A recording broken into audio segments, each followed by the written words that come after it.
প্রথম নাম সূরাতুল ইখলাস, যেটা আপনারা জানেন। দ্বিতীয় নামের ব্যাখ্যা আমি ইতিমধ্যে বলেই ফেলেছি। দ্বিতীয় নাম সূরাতুত তাওহীদ, একত্ববাদের সূরা। এমন একটা সূরা যে সূরাটার ভিতরে আল্লাহর একত্ববাদের আলোচনা ফুটে উঠেছে। সুবহানাল্লাহ বলেন তো, আর একটু মন খুলে বলেন। নেম নাম্বার 3 নম্বর নাম, চলুন, সূরাতুন নাজাত। আমি আপনাদের জিজ্ঞেস করবো, আমি একা একা বকে যাব না, কারণ আমি তো আমার জিজ্ঞেস করলে তো আমি তো বলেই দিতে পারবো, বকছি তো আপনাদেরকে নিয়ে। 1 নম্বরে সূরাতুল ইখলাস, 2 নম্বরে সূরাতুত তাওহীদ, 3 নম্বরে সূরাতুন নাজাত। নাজাত মানে মুক্তি, মুক্তি লাভের সূরা।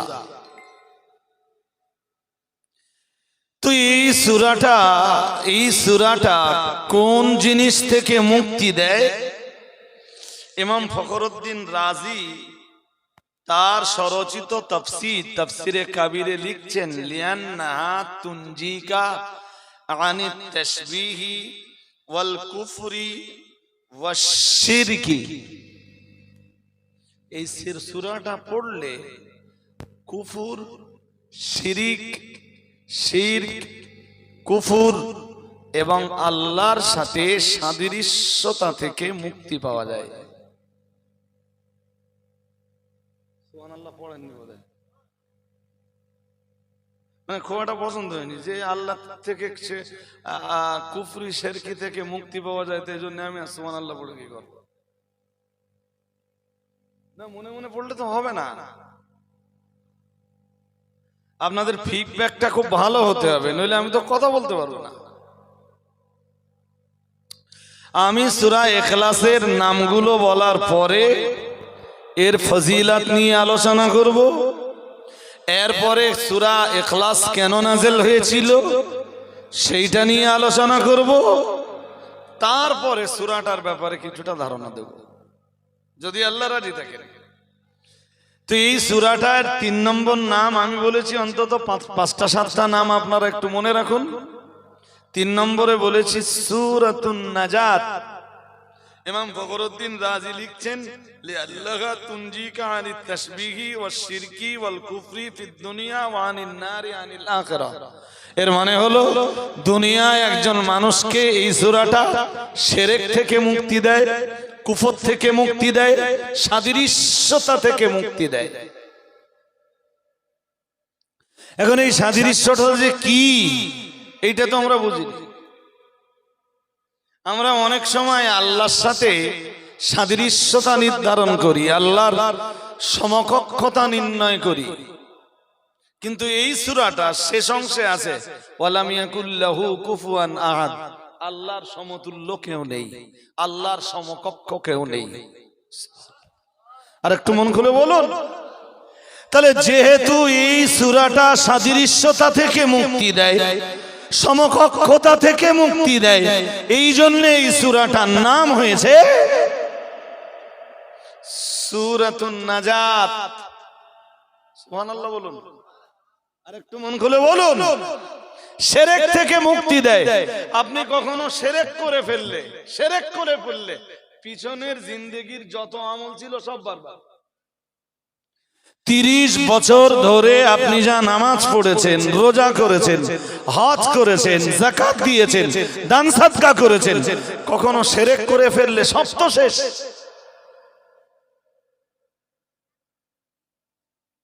আপনার কোনো আমলের, এক্ষুনি কোরআন খুলে রাখার দরকার নেই, আপনার কোনো আমলের কোনো মূল্য নেই যদি শিরক করে ফেলেন।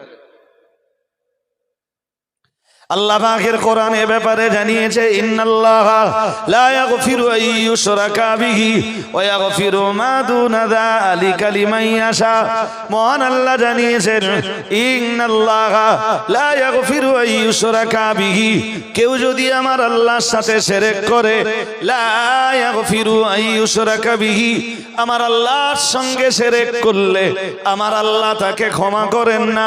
ওয়া ইয়াগফিরু মা দুনা যালিকা লিমান ইয়াশা, শিরক ব্যতীত যত গুনাহ রয়েছে আল্লাহ পাক রব্বুল আলামিনের বান্দা গুনাহ করার পরে বান্দা বান্দি আল্লাহর কাছে তওবা করলে তওবার বিনিময়ে আল্লাহ বান্দার तमाम জিন্দেগীর तमाम গুনাহকে maaf করে দেন।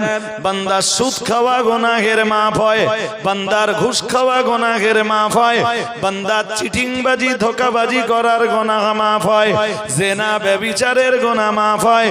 কিন্তু আল্লাহ পাক রব্বুল আলামিন জানিয়েছেন, লা ইয়াগফিরু আন ইউশরাকা বিহি, কোন বান্দা যদি আল্লাহর সাথে শিরক করে আল্লাহ পাক রব্বুল আলামিন তার শিরককারী ওই বান্দার গুনাহ কখনোই ক্ষমা করেন না। বলুন নাউজুবিল্লাহ। আপনি জোর আওয়াজে বলেন। তো সূরা ইখলাস হলো শিরিক থেকে মুক্তি পাওয়ার সূরা। এটা এমন একটা সূরা যে সূরাটা তেলাওয়াত করলে শিরকের উপরে, যে সূরাটার উপরে আমল করলে আল্লাহ শিরক আর কুফরির উপরে তার মউত দেন না। আল্লাহ এই সূরার তেলাওয়াতকারী আমলকারীকে ঈমানের উপরে মউত দান করেন।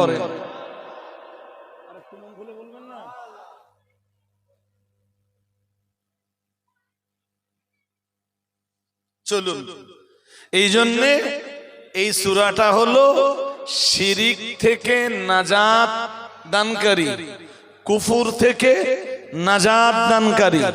এই সূরাটা সাদৃশ্যতা থেকে, আল্লাহর সমকক্ষতা থেকে, আল্লাহর সমকক্ষতা নির্ণয় করা থেকে নাজাত দানকারী সূরা। ওয়ানিন নারি ফিল আখিরাত, আর আখিরাতে জাহান্নাম থেকে মুক্তি দানকারী সূরা। আরেকটু মন খুলে বলে না। আরে বাবা, দুনিয়ায় যে শিরক থেকে বেঁচে গেল, কুফর থেকে বেঁচে গেল, আল্লাহর সমকক্ষতা নির্ধারণ থেকে বেঁচে গেল, এমনি সে জাহান্নামের আগুন থেকে বেঁচে গেল। এই জন্য সূরাটার তিনটি নাম বলেছি, দেখেন আরেকবার একটু স্মরণ করেন। প্রথম নাম বলেছি সূরাতুল ইখলাস, তারপরেরটা স্টেজ থেকে বললে হবে না, দেখি তারা কি বলে, আপনারা নিতে পারছেন কিনা দেখি হবে। দ্বিতীয় নাম বলেছি সূরাতুত তাওহীদ, এর তৃতীয় নাম সূরাতুন নাজাত। মুফাসসিররা মাঝখানে অনেকগুলো নাম বলেছেন, বাট সেই নামগুলো আমি বললে আপনাদের মনে থাকবে না। এবার আমি 4 নম্বরে আরেকটা নাম বলবো, একটু মনে রাখতে হবে আপনাদের, একটু কঠিন, ট্রাই করুন, হয়ে যাবে। এবার এই বাচ্চা কাচ্চাগুলো এত হাসা কেন এখানে? একদম অফিসের আশপাশে ওদের কি সমস্যা? হয় ওরা মজলিসে এসে বসুক, আর নইলে যা মন চায় সেইটা করুক, আমার কোনো সমস্যা নেই। বাট এই কোরআনের মজলিসের আশপাশে যদি এত চিল্লাচিল্লি হয়। 4 নম্বরে এই সূরাটার আরেকটা নাম মুখস্থ করুন, সূরাতুল বিলায়া। মনে থাকবে নাকি? হ্যাঁ না কিছু বল।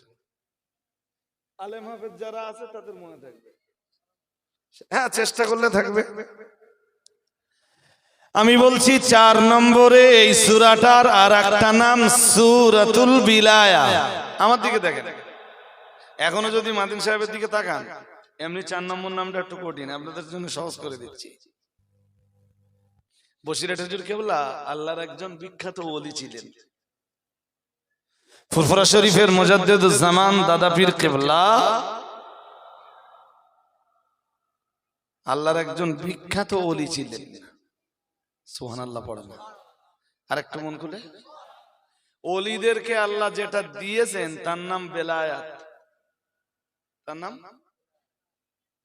নবীদেরকে আল্লাহ যেটা দিয়েছেন তার নাম নবুয়ত, তার নাম কি? নবুয়ত। ওলিদেরকে আল্লাহ যেটা দিয়েছেন এর নাম, সবাই বলেন, মুখস্থ হয়ে যাবে আপনাদের। উফ, সেই ফেরেশতাগুলো চিল্লাচ্ছে গো, আর আমি চিল্লি একদম সহ্য করতে পারবো না। আপনাদের এর চেয়ে বেশি শ্রোতা আমার লাগবে না। আমি যত আমার সময় যত কাটবে দেখবেন এই সূরার আলোচনা আপনাদের জন্য খুব সহজ হয়ে যাচ্ছে। প্রথম দিকে একটু টাফ লাগে, এত সুন্দর সুন্দর আলোচনা আছে সূরা ইখলাসের, আপনি অবাক হবেন একটু পরে।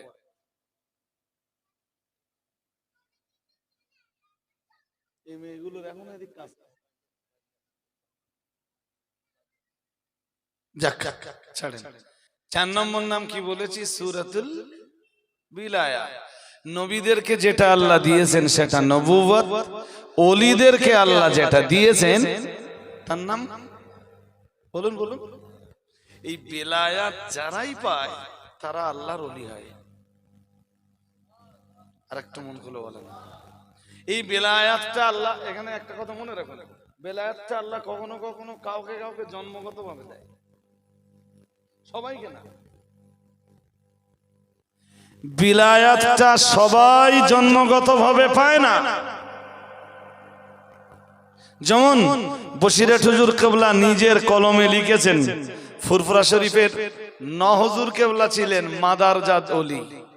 মাদারজাত ওলি বলতে মায়ের পেট থেকে পড়েই আল্লাহর ওলি।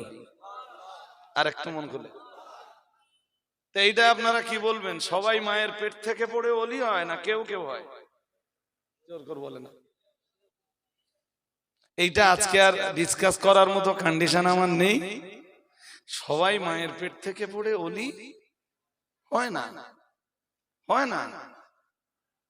কাউকে কাউকে আল্লাহ মায়ের পেট থেকেই বেলায়াত দান করে। তারই এক উজ্জ্বল দৃষ্টান্ত ফুরফুরা শরীফের 9 হুজুর কেবলা রাহমাতুল্লাহ আলাইহি। আর একটু মন খুলে বলে। এবার আপনাদের আবার জিজ্ঞেস করছি, ওলিদেরকে আল্লাহ যেটা দেয় তার নাম কি? বিলায়াত। বেশ, সূরা ইখলাসের 4 নম্বরে আপনাদের বুঝবার জন্য যে নামটা বলেছি সেই নামটা হলো সূরাতুল বিলায়া। কেন? আল্লাহ পাকের ওলি, আল্লাহর প্রিয় বান্দা ইমাম ফখরুদ্দিন রাজি লিখছেন, লিআন্না মান করাআহা সারা মিন আউলিয়া ইল্লাহ। ইমাম ফখরুদ্দিন রাজি লিখেছেন, যে মানুষটি সূরা ইখলাস বেশি বেশি পরিমাণ তেলাওয়াত করেন, বেশি বেশি পরিমাণ পড়তে থাকেন, ওই মানুষটা আস্তে আস্তে আল্লাহর বিলায়েতের দরজা পেয়ে যায়।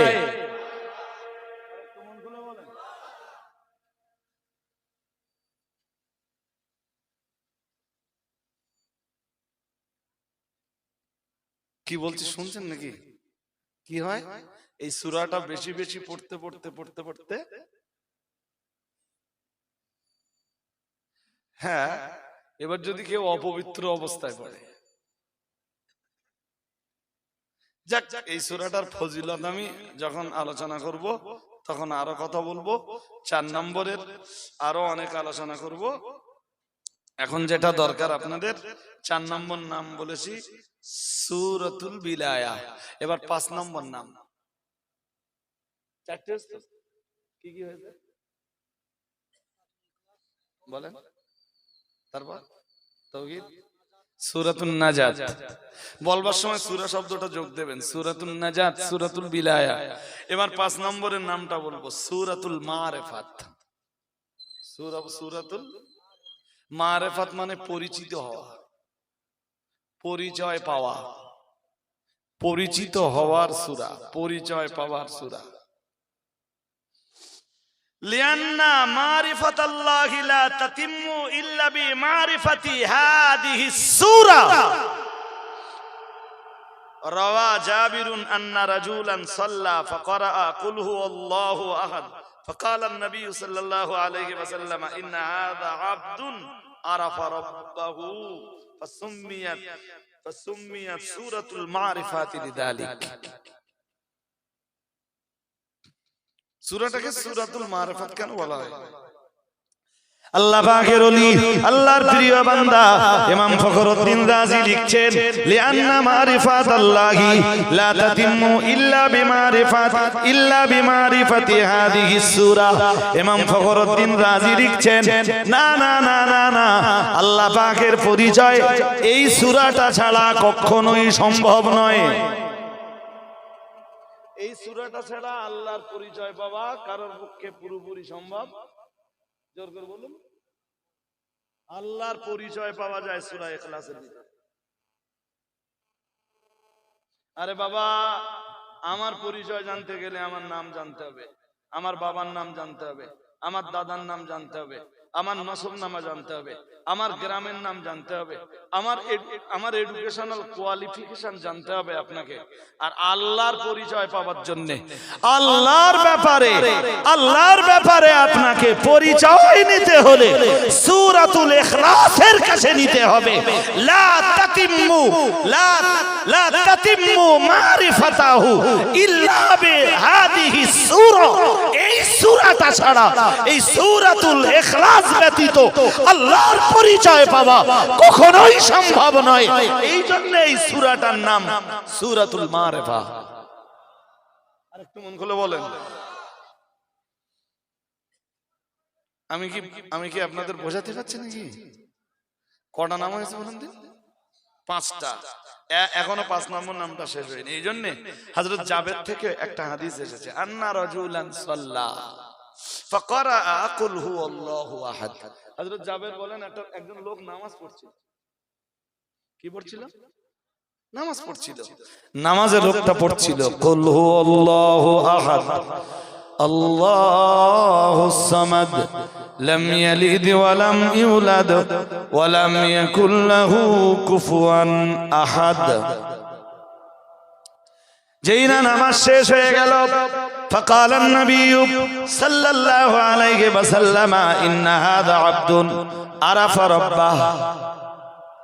সরওয়ারে কায়নাত মুহাম্মদুর রাসূলুল্লাহ সাল্লাল্লাহু আলাইহি ওয়াসাল্লাম যেই না লোকটার নামাজ শেষ হয়ে গেল, রাহমাতুল লিল আলামিন বললেন, লোকটা আল্লাহর হাবিব বললেন, আল্লাহ রাসূল বললেন, আল্লাহর এই বান্দা এমন বান্দা যে বান্দা মহান রব্বুল আলামিন আল্লাহ তাআলাকে চিনতে পেরেছে। আরেকটু মন খুলে বল, কোন সূরা পড়ছিল? সূরা। লোকটা নামাজ থেকে যেই ফারেগ হয়েছে, নবীজি বললেন, লোকটা এমন লোক, এই লোকটা এমন একজন লোক যে লোকটা তার রবের পরিচয় পেয়েছে, যে লোকটা তার রবকে চিনতে পেরেছে। এই জন্য আমরা 5 নম্বরে কি বলবো? এই সূরাটার নাম সূরাতুল মারিফা, আল্লাহর পরিচয় পাওয়া সূরা। সুবহানাল্লাহ। আরেকটু মন খুলে বলেন, দেখেন আগের গুলো ভুলে যাবেন না তো, মন দিয়ে শুনতে হবে। কমিটির ছেলেরা সব কই? মাদিন সাহেব তো চলে গেছে, তারা একটু এসে এবার বসবে তো। ওরাই আমাকে বললে, আমার এই এত খাটুনির কি দরকার? এই যে খাটছি সূরা ইখলাসের, এতক্ষণ ধরে 5টা নাম আপনাদের শোনালাম এবং 5 নামেরই তাফসীর, অন্তত সংক্ষিপ্ত তাফসীর আপনাদেরকে বললাম। এবার তো 6 নম্বর নামটা বলবো, আরো মন কান দিয়ে শুনতে হবে, নইলে বুঝবেন না। এ বলো কেসটা কাহিনী, ঘটনা না যে খানিকটা বাদ দিলেন, খানিকটা শুনলেন, কিছু একটা বুঝে মারি গেলেন, কিচ্ছু মাথায় যাবে না। এবার আমি 6 নম্বর নামটা বলবো। এই সূরাটার 6 নম্বর নাম হলো সূরাতুল জামাল। সুবহানাল্লাহ বলুন। কি নাম? জামাল শব্দের বাংলা মানে সুন্দর।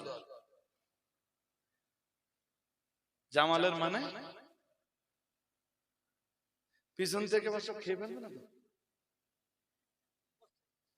হ্যাঁ, মুখস্থ তো হতে হবে। যদি না হয় আপনারা পরে ইউটিউবে আরেকবার একটু শুনে নেবেন, সূরাতুল জামাল। উফ, কি চ্যাম্পিয়ন নাম। এবার 6 নম্বর হবে তো সূরাতুল জামাল। قال النبي صلى الله عليه وسلم إن الله جميل يحب الجمال أو كما قال عليه السلام محمد رسول الله صلى الله عليه وسلم আমার আল্লাহর নবী জানিয়ে দিয়েছেন ইন্নাল্লাহ জামিলুন, নিশ্চয়ই আমার আল্লাহ সুন্দর, ইউহিব্বুল জামালা, আর আমার আল্লাহ সুন্দরকে খুবই পছন্দ করেন। আর একটু মন খুলে বলেন, তাহলে আল্লাহ হলেন জামিল, আল্লাহ সুন্দর, আল্লাহ কি? হ্যাঁ, আর এই সূরাটার নাম ইউহিব্বুল জামাল, আল্লাহ সুন্দরতাকে পছন্দ করেন। সূরাটার নাম সূরাতুল জামাল।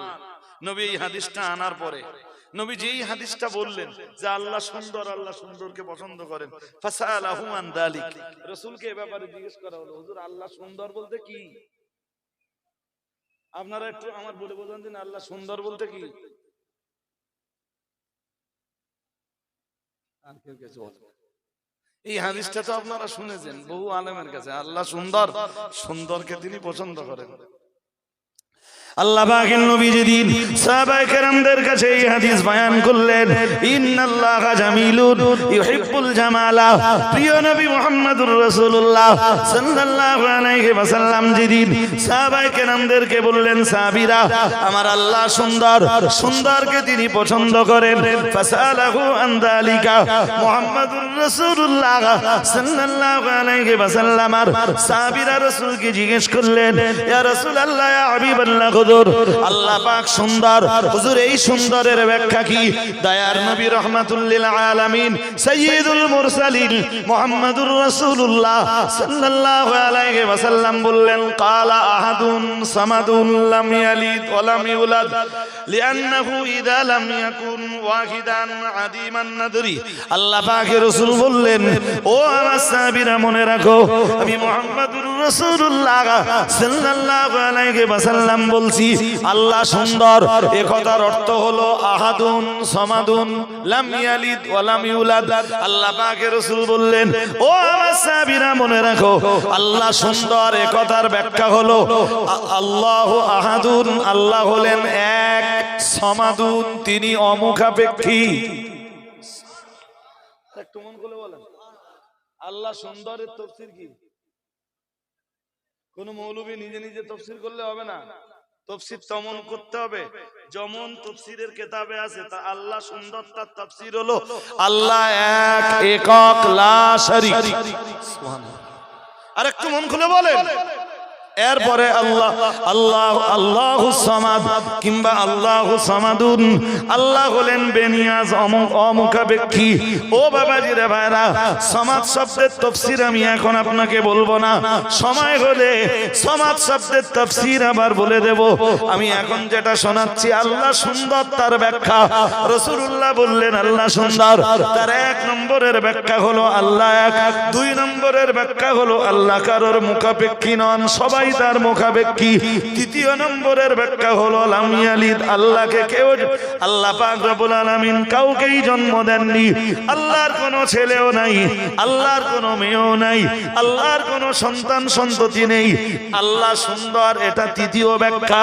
সরওয়ারে কায়নাত মুহাম্মদুর রাসূলুল্লাহ সাল্লাল্লাহু আলাইহি ওয়াসাল্লাম বিশ্ব নবী আমার 4 নম্বরে বললেন ওয়া লাম ইউলাদ। ও ভাইরা আমার মনে রাখুন, আল্লাহ পাক সুন্দর, তার 4র্থ ব্যাখ্যা হলো আল্লাহর কোনো বাবা মাও নেই, আল্লাহকে কেউ জন্ম দেয়নি। আর একটু মন খুলে বলেন, এই কথা কি আপনাদের বুঝতে অসুবিধা হচ্ছে নাকি? হ্যাঁ না বলতে হবে তো, অসুবিধা হচ্ছে? তাহলে ধৈর্য ধরেন আরো, আমি সবে সূরা ইখলাসের নামগুলো আপনাদের শোনাচ্ছি। কয়টা নাম হয়েছে? এই জন্য এই সূরাটার আরেক নাম সূরাতুল জামাল। ওর আগের নামটা বলেছিলাম সূরাতুল মারিফাত, ওর আগের নামটা বলেছিলাম সূরাতুল বিলায়াত, ওর আগের নামটা বলেছিলাম সূরাতুল নাজাত, ওর আগের নামটা বলেছিলাম সূরাতুত তাওহীদ, ওর আগের নামটা বলেছিলাম সূরাতুল ইখলাস। কয়টা নাম হয়েছে? কয়টা? কতক্ষণ সময় গেছে দেখতেছেন? এ তো দেখতেছেন না। 7 নম্বরে আর একটা নাম বলি যেটা কাজে লাগবে না আপনাদের, এ সবগুলো কাজে লাগবে আপনাদের। আমি গল্প শোনাতে বসিনি, বাট মানুষকে এইগুলো দিলে মানুষ খুব একটা খুশি হয় না, এটা আমি ভালো জানি। একদম একদম মানে এলেম যদি ঢেলে দেওয়া হয় সমাজকে, সমাজ সেই বক্তৃতাকে ভালো মনে নেয় না। একটু মিথ্যে কথাটা তো বলতে হবে, একটু ভণ্ডামি করতে হবে, একটু কেসা কাহিনী ঘটনা বলতে হবে। তারপর আমার এই ওয়াজ আপনারা কি দৃষ্টিতে নিচ্ছেন আমি জানি না, বাট আমার এই টোটাল বক্তব্য একজন হাক্কানি আলেমের কাছে পাঠান, আপনার কাছে মূল্যায়ন না হলো হাক্কানি আলেমের কাছে মূল্যায়ন হবে ইনশাআল্লাহ। আর আমি সেইভাবে দিচ্ছি যেভাবে ইমাম ফখরুদ্দিন রাজি তাফসীরে কাবিরে দিয়েছে। আর তাফসীরে কাবির ছাড়াও আমি সূরা ইখলাসের তাফসীর বুঝবার জন্য আরো অনেকগুলো তাফসীর ঘেটেছি, বাট আমার কাছে বেটার মনে হয়েছে ইমাম ফখরুদ্দিন রাজি লিখে রেখে যাওয়া তাফসীর। এবার একটু কঠিন মনে হবে, সূরাতুল মুআওয়াযা কি নাম মনে থাকবে? মুসাফির ভাই কি বলুন তো? সূরাতুল মুআওয়াযা, সূরাতুল কিছু বুঝতে পারেননি বলে দেবো তো, তার জন্য ধৈর্য লাগবে তো। সূরা ইখলাসের আমাদের কয় নম্বর চলতে? 7 নম্বর নাম। আবার বলছি মুখস্থ করুন, সূরাতুল মুআওয়াযা। মুআওয়াযা মানে হলো আশ্রয় চাইবা সূরা। কি চাইবা সূরা? জোর করে বলেন, কি চাইবা সূরা? চলেন কি আছে দেখে নেই, ওর ব্যাখ্যা কি। روي أنه عليه السلام دخل على عثمان بن مظعون رضي الله تعالى عنه فعوذه بها وباللتين بعدها ثم قال تعوذ بهن فما تعوذت بخير منهن। হাদিস শরীফ বিবরণ দিয়েছে প্রিয় নবী মুহাম্মদুর রাসূলুল্লাহ সাল্লাল্লাহু আলাইহি ওয়াসাল্লামের প্রিয় একজন সাহাবী হযরত ওসমান ইবনে মাযউন রাদিয়াল্লাহু তাআলা আনহু তিনি অসুস্থ হয়ে গেলেন। মুহাম্মদুর রাসূলুল্লাহ সাল্লাল্লাহু আলাইহি ওয়াসাল্লাম হযরত ওসমান ইবনে মাযউনকে দেখতে গেলেন। ওসমান ইবনে মাযউন রাসূলের একজন সাহাবী। এ মন নেই তো আপনাদের, রাস্তার দিকে দেখতেছেন মানে মনের দিক নেই তো। আর এমনি হার্ড এন্ড টাফ বিষয় নিয়ে আমি ওয়াজ করছি, তাতে যদি মন বাইরে দেন ঘোড়ার ডিম বুঝে বাড়ি যাবেন। আমি তো মুআওয়াযা শব্দটা এবার বোঝানোর চেষ্টা করছি। রাসূলের একজন সাহাবী, তার নাম ওসমান ইবনে মাযউন। নাম কি? ওসমানে গানি না, রাসূলের অন্য আরেকজন সাহাবী। অনেক ওসমান ছিলেন, যেমন ওসমান ইবনে তালহা, ওসমান ইবনে আফফান। আমরা যে ওসমানকে চিনি রাসূলের পরে তৃতীয় খলিফা, তিনি হলেন ওসমান ইবনে আফফান। আমরা তাকে ওসমানে গনি নামে জানি। এছাড়া রাসূলের আরো বহু সাহাবী ছিলেন যাদের নাম ছিল ওসমান, যেমন ওসমান ইবনে তালহা, ওসমান ইবনে মাযউন রাদিয়াল্লাহু তাআলা আনহু। তো ওসমান ইবনে মাযউন একবার অসুস্থ হয়ে গেলেন, তো রাসূলুল্লাহ তাকে দেখতে গেলেন। সুবহানাল্লাহ বলুন। আর একটু মন খুলে বলুন, কেউ অসুস্থ হয়ে গেলে দেখতে যাওয়া এটা সুন্নতি তরিকা।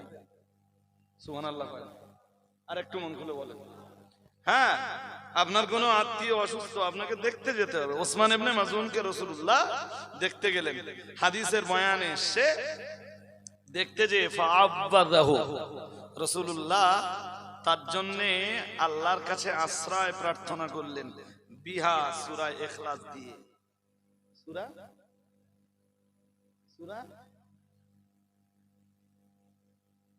সূরা ইখলাস দিয়ে আল্লাহর কাছে তার জন্য পানাহা চাইলেন। আল্লাহ, এই কঠিন রোগ থেকে ওসমান ইবনে মাযউনকে তুমি সূরা ইখলাসের বিনিময়ে মুক্তি দাও। আরেকটু মন খুলে বলেন। ওয়াবিল্লাতাইনি বাদাহা, আর সূরা ইখলাসের পরে আরো 2 সূরা আছে। নবী শুধু সূরা ইখলাস পড়লেন না, সেই সঙ্গে আরো 2 সূরা আছে, ওই দুটো যোগ করে দিলেন। তাহলে কয় সূরা হলো? 3 সূরা।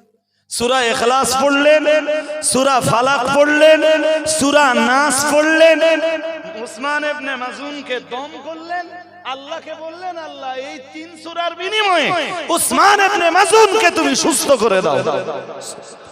আরেকটু মন খুলে বলুন, বাচ্চাদের দম করবেন, অনেকে এই কপালে বাচ্চাদের ফোঁটা দেয়, বলে বদনজর লাগবে। বদনজর থেকে বাঁচার জন্য কপালে কি দেয়? এইটা, এই ফোঁটা দেওয়াটা শিরিক পর্যন্ত পৌঁছে দিতে পারে। ওই ফোঁটার কি ক্ষমতা আছে আপনার বাচ্চারে বদনজর থেকে বাঁচাবে? আমি বলছি কি, এই ফোঁটা না দিয়ে সূরা ফাতিহাটা পড়ুন, সূরা ইখলাস পড়ুন, সূরা ফালাক পড়ুন, সূরা নাস পড়ুন। ফজরের নামাজের পরে আপনার বাচ্চাকে আপনি দম করে দেন, আপনার বাচ্চার কোনোদিন বদনজর।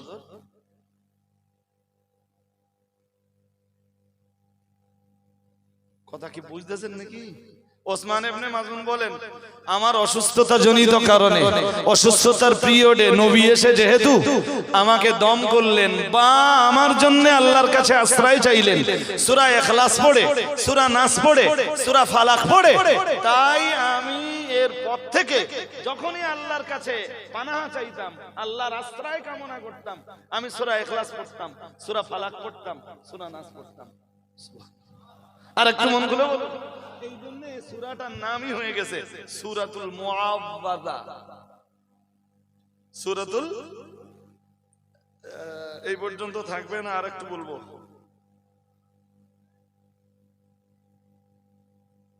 আরো 2-1টা নাম বললে কি মনে থাকবে আপনাদের? থাকবে না, এইবার টাফ হয়ে যাবে। ঠিক, আচ্ছা যদি খুব সহজ নাম হয়, দেখি খুব সহজ দেখে একটা নাম বলি, দেখেন এবার মনে রাখতে পারবেন। হ্যাঁ হ্যাঁ হ্যাঁ, সহজ দেখে একটা নাম বলি, সূরাতুন নূর। সূরা ইখলাসের আরেকটা নাম হলো কি নাম বলেন? আমি যতক্ষণ পর্যন্ত এই সূরার ফজিলত বয়ান না শুরু করব, ততক্ষণ পর্যন্ত এই সূরা তাদের মনে উঠবে না। এখন সবে নাম বলছি তো, এই শ্রোতাদের খুব একটা মন উঠবে না। এই সূরাটার আরেকটা নাম হলো সূরাতুন নূর, কারণ এই সূরাটা ওয়াসূরাতু তুনাব্বিরু কলবাকা ইন্না লিকুল্লি শাইইন নূরান ওয়া নূরুল কুরআনে কুল হুয়াল্লাহু আহাদ। নবীজি বলেন, ইন্না লিকুল্লি শাইইন নূরান, নবীজি বললেন ইন্না লিকুল্লি শাইইন নূরান, প্রত্যেকটা জিনিসের একটা নূর আছে।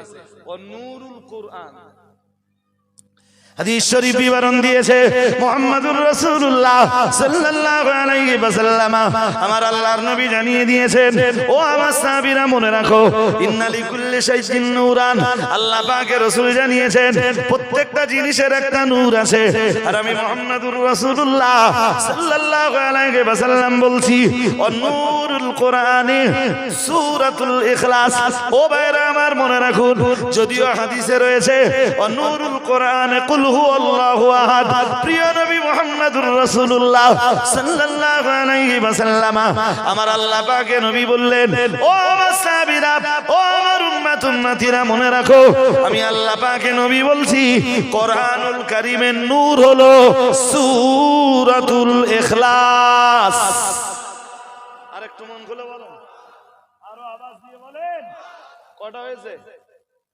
8টা। কয়টা নাম হয়েছে? এই 8 পর্যন্ত থাক। 20-র ভিতরে 8 দিলাম, 20-র ভিতরে 20টা দিলে আপনাদের প্ল্যানে থাকবে না। মোটামুটি আজকে 8টা দিলাম। নেক্সট টাইম আবার আপনাদেরকে যদি আবার কখনো সূরা ইখলাস নিয়ে আলোচনাটা না হয়, তখন এই 8টা যদি আপনারা মনে রাখতে পারেন, পরের গুলো আবার পরে দিতে পারবো কিনা তখন ভাববো।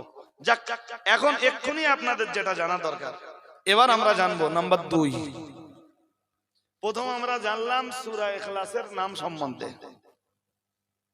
মনোযোগ আছে আপনাদের নাকি? মনোযোগ আছে? 1 নম্বরে আমরা জানলাম সূরাতুল ইখলাসের নাম এবং নামের ব্যাখ্যা সম্বন্ধে। 2 নম্বরে আমরা জানবো সূরাতুল ইখলাসের ফজিলত সম্বন্ধে। ফজিলত, সূরাতুল ইখলাসের ফজিলতের প্রথম একটা হাদিস পড়ব, চলেন। হাদিস শরীফ বিবরণ দিয়েছে, আল্লাহ পাকের নবী জানিয়ে দিয়েছেন, ও আমার সাহাবীরা মনে রাখো, আমি মুহাম্মদুর রাসূলুল্লাহ সাল্লাল্লাহু আলাইহি ওয়াসাল্লাম বলছি, মান ক্বারা সূরাতুল ইখলাস, মান ক্বারা সূরাতুল ইখলাস ফাকান্নামা ক্বারা সুলুসাল কোরআন ও কামা ক্বালা আলাইহিস সালাম। মুহাম্মদুর রাসূলুল্লাহ সাল্লাল্লাহু আলাইহি ওয়াসাল্লাম আমার আল্লাহর নবী জানিয়ে দিয়েছেন, ও আমার সাহাবীরা মনে রাখো, আমি মুহাম্মদুর রাসূলুল্লাহ সাল্লাল্লাহু আলাইহি ওয়াসাল্লাম আমি আল্লাহ পাকের নবী বলছি, মান ক্বারা সূরাতুল ইখলাস, আল্লাহ পাকের রাসূল জানিয়েছেন, আল্লাহর কোন বান্দা বান্দি যদি একবার সূরা ইখলাস তেলাওয়াত করে, আল্লাহর কোন বান্দা বান্দি যদি একবার সূরা ইখলাস পড়ে, মুহাম্মদুর রাসূলুল্লাহ সাল্লাল্লাহু আলাইহি ওয়াসাল্লাম জানিয়েছেন, কান্নামা ক্বারা সুলুসাল কোরআন ও কামা ক্বালা আলাইহিস সালাম। মুহাম্মদুর রাসূলুল্লাহ সাল্লাল্লাহু আলাইহি ওয়াসাল্লাম জানিয়েছেন, সে যেন কোরআনুল কারীমের 3 ভাগের 1 ভাগ তেলাওয়াত করে ফেললো। तमाम কোরআনের 3 ভাগের 1 ভাগ তেলাওয়াত করে ফেললে যতটা সওয়াব হয়, আল্লাহ পাক রব্বুল আলামিন ওই মানুষটাকে যিনি সূরা ইখলাস তেলাওয়াত করেছেন, আল্লাহ তার আমলনামাতে ততটা সওয়াব লিখে দেবেন।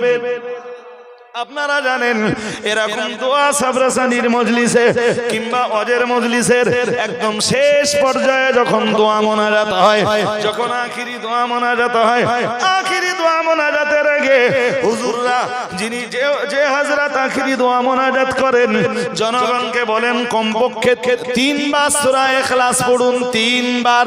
ও ভাইরা আমার মনে রাখুন, কারণ হাদিস শরীফের বয়ানে এসেছে, একবার সূরা ইখলাস পড়লে কোরআনুল কারীমের 3 ভাগের 1 ভাগ পড়া সওয়াব হয়। এটা যেহেতু হাদিস দিয়ে সুবুত হয়েছে, তাই মাওলানারা 3 বার করে সূরা ইখলাস পড়তে বলেন, কারণ 3 বার সূরা ইখলাস তেলাওয়াত করলে আল্লাহ পাক রব্বুল আলামিন পরিপূর্ণ মোকাম্মাল 1 খতম কোরআন তেলাওয়াতের সওয়াব দান করেন। কয়বার বলেন? 3 বার পড়লে কি হয়? জোর করে বলে না, কি হয়? আপনি সূরা ইখলাস কেন পড়বেন, সূরা ইখলাসের সাথে আপনি কেন সম্পর্ক রাখবেন, তার কিছু ব্যাখ্যা আপনাকে শুনতে হবে। এরপরে চলেন নাম্বার 2, মনোযোগ দিতে হবে। এবার সূরা ইখলাসের ফজিলত নিয়ে আলোচনা করছি। প্রথম ফজিলতটা বলা শেষ হয়েছে, চলুন সূরা ইখলাসের ফজিলত নাম্বার 2। হাদিস শরীফে এসেছে, কানা জিবরাইল আলাইহিস সালাম মা'আর রাসূল আলাইহিস সালাতু ওয়াস সালাম ইদ আকবালা আবু দাররিন রাদিয়াল্লাহু তাআলা আনহু। হাদিস শরীফের বয়ানে এসেছে, মুহাম্মদুর রাসূলুল্লাহ সাল্লাল্লাহু আলাইহি ওয়াসাল্লামের দরবারে একবার ফেরেশতা জিবরিল আমিন আলাইহিস সালাম এসে হাজির হয়েছেন। হাদিস বিবরণ দিয়েছে, ঠিক ওই সময় ইদ আকবালা আবু দাররিন, হযরত আবু যার গিফারি রাসূলুল্লাহর মজলিসের দিকে এগিয়ে আসছে। ফেরেশতা জিবরাইল রাসূলুল্লাহর দরবারে হযরত আবু যার গিফারি রাসূলুল্লাহর মজলিসের দিকে এগিয়ে আসেন। হাদিস বয়ান করেছে, আল্লাহ পাকের নবী মুহাম্মদুর রাসূলুল্লাহ সাল্লাল্লাহু আলাইহি ওয়াসাল্লামের দরবারে বসেই ফেরেশতা জিবরাইল বললেন, হাদা আবু দাররিন কদ আকবালা, ইয়া রাসূলুল্লাহ ইয়া হাবিবাল্লাহ, হুজুর আবু যার আপনার মজলিসের দিকে এগিয়ে আসছে। আরেকটু মন খুলে বলেন, হযরত আবু যার রাসূলের মজলিসের দিকে এগিয়ে আসছেন, জিবরাইল রাসূলুল্লাহর দরবারে।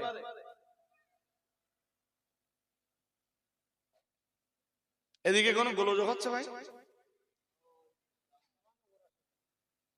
কি কোনো সমস্যা এখানে?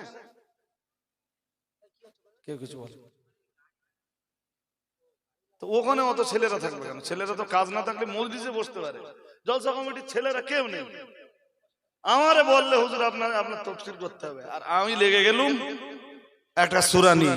সে ছেলেদের কোনো অস্তিত্বই এখানে নেই। আমি ওয়াজ করছি কার জন্য তাকে জানি, এত খাটতেছি, আমার এত কেটে ওয়াজ করার কি দরকার ছিল? যাক, আপনারা নিতে না পারলেও আর জলসা কমিটির ছেলেরা না নিলেও, আর আপনারা কিছু মানুষ নিতে পারছেন, আলহামদুলিল্লাহ।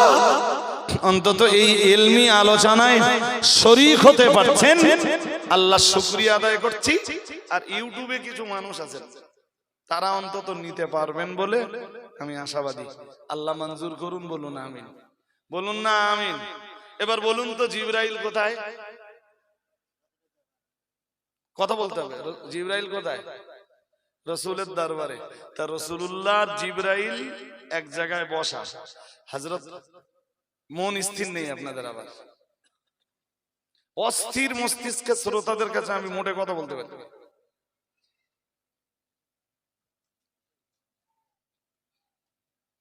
একদম অস্থিরতা প্রকাশ করলে হবে না ভাই, স্থির মনে, স্থির মনে আমার কথা শুনতে হবে। আমি কি বেগার বকছি হিসাব? ফেরেশতা জিবরিল রাসূল পাকের দরবারে দুজনাই বসা। হযরত রাসূলের এক বিখ্যাত সাহাবী, সুফি সাহাবী হযরত আবু যার গফারি, সাহাবীদের ভিতরে উনি একজন সুফি। সুবহানাল্লাহ বলেন। সব সাহাবী সাহাবী, কিন্তু সব সাহাবী তো সুফি নয়। আবু যার গফারি রাদিয়াল্লাহু তাআলা আনহু তিনি সুফি সাহাবীদের অন্তর্ভুক্ত। আল্লাহ পাকের নবী সাহাবী হযরত আবু যার গফারি রাদিয়াল্লাহু তাআলা আনহু রাসূলুল্লাহর মজলিসের দিকে এগিয়ে আসছিলেন। ফেরেশতা জিবরাইল বললেন, হাদা আবু যাররিন আকবালা। হযরত ফেরেশতা জিবরিল বললেন, ইয়া রাসূলুল্লাহ, ইয়া হাবিবাল্লাহ, হুজুর আপনার সাহাবী আবু যার আপনার মজলিসের দিকে এগিয়ে আসছে। একটু মন খুলে বলেন, জিবরাইল আবু যারের চেনে কেমনে? এইটাই তো আপনাদের বোঝাবো আমি। তা আপনারা পুরো অস্থির। জিবরাইল আবু যারের চিনতেছে কি করে? আবু যার তো রাসূলের সাহাবী, তিনি একজন মানুষ, আর জিবরাইল তো ফেরেশতা, ফেরেশতাদের লিডার। তো ফেরেশতা জিবরাইল হযরত আবু যারকে চিনতেছে কেমনে? হযরত আবু যার হেঁটে হেঁটে রাসূলের মজলিসের দিকে আগাচ্ছে, আর ফেরেশতা জিবরিল বলছেন, ফাকালা জিবরিল আলাইহিস সালাম, হাযা আবু যাররিন আকবালা আই ইলাইকা ইয়া রাসূলুল্লাহ। আল্লাহ পাকের নবী এক বিন্দু বিসর্গ দেরি করলেন না। ফাকালান নবী সাল্লাল্লাহু আলাইহি ওয়াসাল্লাম, আল্লাহ পাকের নবী বললেন, আতারিফুনাহু, হে আল্লাহর ফেরেশতা জিবরাইল, আপনারা কি আমার সাহাবী আবু যারকে চেনেন? আপনি বললেন না, নবীজি বললেন, আতারিফুনাহু, আপনারা কি আমার ফেরেশতা আমার সাহাবী আবু যারকে চেনেন? চেনেন আমার সাহাবী আবু যারকে? ফেরেশতা জিবরাইল জবাব দিলেন, কালা হুয়া আশহুরু, কালা হুয়া আশহারু ইনদানা মিনহু ওয়া ইনদাকুম। ফেরেশতা জিবরাইল বললেন, ইয়া রাসূলুল্লাহ, ইয়া হাবিবাল্লাহ, হুজুর আপনার সাহাবী আবু যার সাহাবীদের ভিতরে যতটা পরিচিত, সাহাবীদের মাঝে আপনার সাহাবী আবু যার যতটা পরিচিত, ফেরেশতাদের মাঝে আপনার সাহাবী আবু যার তার চাইতে আরো বেশি পরিচিত। হুজুর আপনার সাহাবীরা আবু যারকে যতটা চেনেন, আল্লাহর ফেরেশতারা আপনার সাহাবী আবু যারকে তার চাইতে আরো বেশি চেনেন। বলুন হুজুর, কজন মানুষ আর আবু যারকে চেনে? আসমানের তামাম ফেরেশতারাই আপনার সাহাবী আবু যারকে চেনে। সুবহানাল্লাহ পড়তেছেন কই? আর একটু মন খুলে বলুন। রাসূল শুনে অবাক হয়ে গেলেন, বললেন, তামাম ফেরেশতারা আমার সাহাবী আবু যারকে চেনে? রাসূলুল্লাহ বললেন, জি চেনে, চেনে।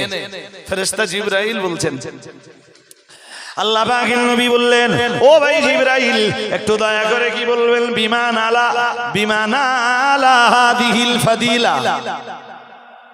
মন দিয়ে শুনতে হবে।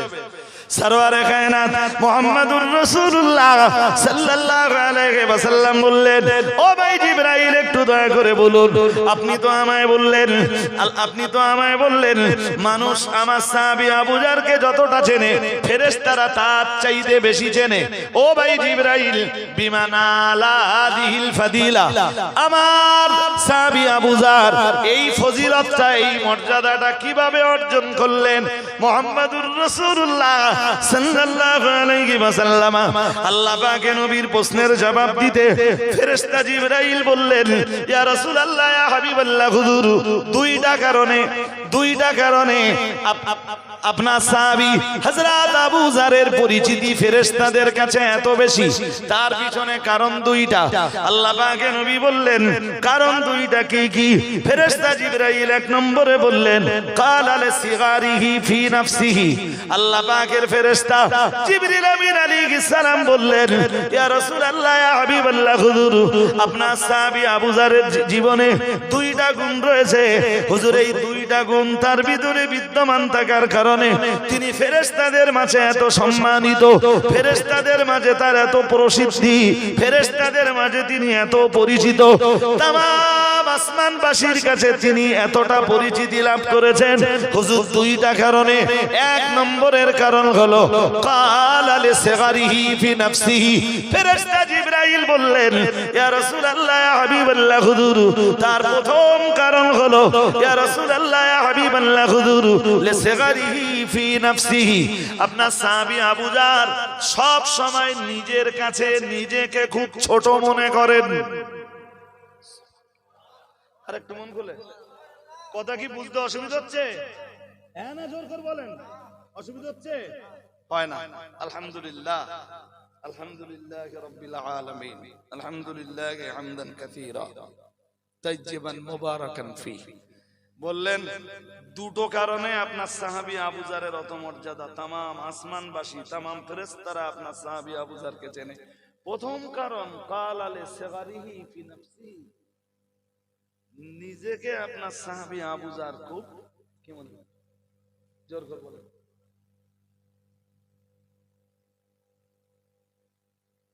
আমরা নিজেরে ছোট মনে করি।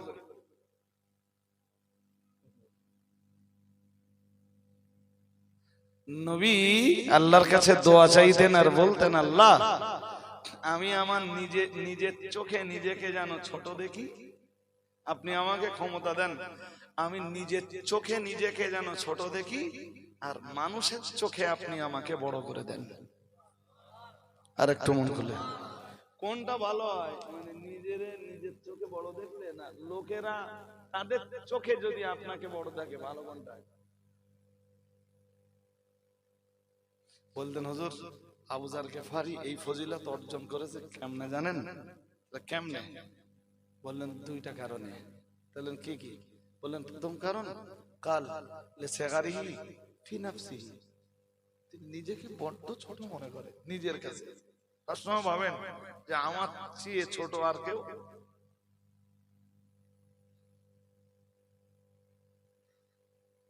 আমরা তো নিজের সবসময় বড় ভাবি, নিজের অপরাধগুলো মোটেই দেখতে পাই না, যা দেখতে পাই সব লোকের অপরাধ।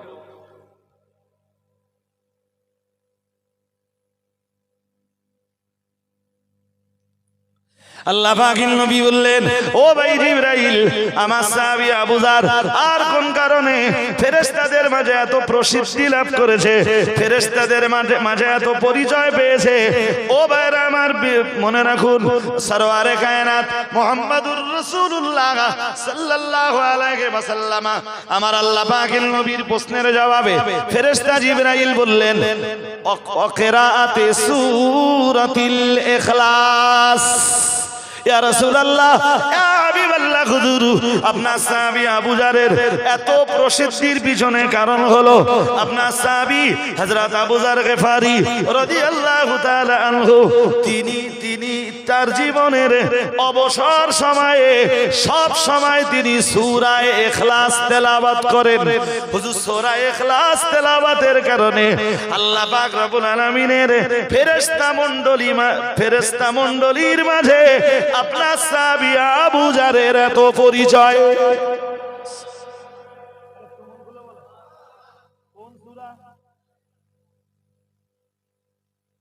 তাহলে আমরাও যদি সূরা ইখলাস বেশি বেশি পড়ি, মানুষের কাছে পরিচয় না বাড়লেও কাদের কাছে পরিচয় বাড়বে?